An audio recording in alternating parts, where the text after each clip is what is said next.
boy, let's see what we have today. Dear Enviro Pals. My name is Lynn. I work at a really cool place called the Kennedy Space Center. Many people don't realize it, but the Kennedy Space Center is a national wildlife refuge. That's right.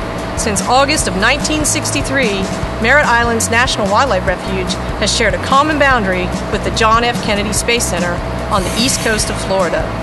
Believe it or not, prior to each Kennedy shuttle landing, it is the task of the special crew to clear the runway of all debris, including any alligators that might be sunning themselves on the runway surface.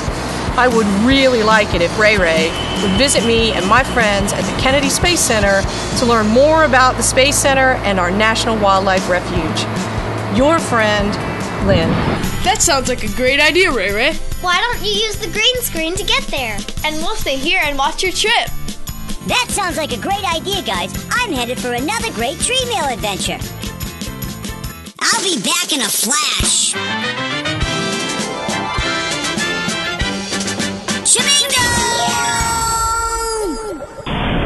Shabingo! Hi, Lynn. Thank you so much for your tree mail. Wow, is this the Kennedy Space Center? Yes, it is, Ray Ray, and welcome to Central Florida.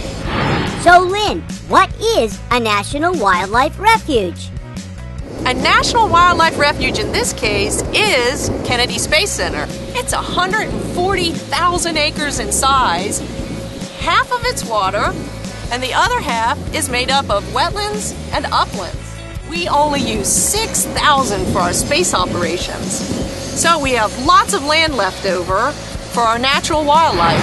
How is it possible for wildlife to peacefully coexist with space operations? We are not only a place where we launch space vehicles, we are also a place where sea turtles come to nest every year. Our sea turtles have special requirements, though, for nesting. They only nest in the dark, and their little babies only hatch in the dark and run down to the shore to the safety of the ocean. Well, how do they know to get to the ocean? Well, turtles have been around for thousands of years, and over those years they've learned that the lightest place on the horizon is the ocean. Over the last 100 years or so, we invented lights, so we can have lights at night. And sometimes here at the Space Center, we have to do work on our launch pads in the nighttime. So we have lights on that could interfere with sea turtle nesting. We turn our lights off whenever we can. We use special lights that only are yellow or red wavelengths because we've learned that the sea turtle can't see those, but we can. When we have to use white light, we use what we call shades or protectors that only point the light towards us and what we need to see and away from the sea turtles. So that's one of the ways we work to protect our friends, the sea turtles, during their nesting season. Hey, boys and girls, did you know that the Kennedy Space Center is home to lots of different types of animals?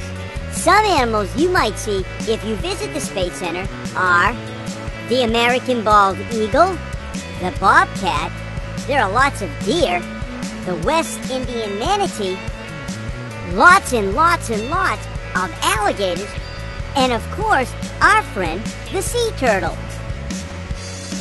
Wow, Lynn, that sure was fun, learning all about the National Wildlife Refuge. But it's getting late, and I have to get back to Naturia. I can't wait to tell all my friends about the Kennedy Space Center and the amazing wildlife that surrounds it.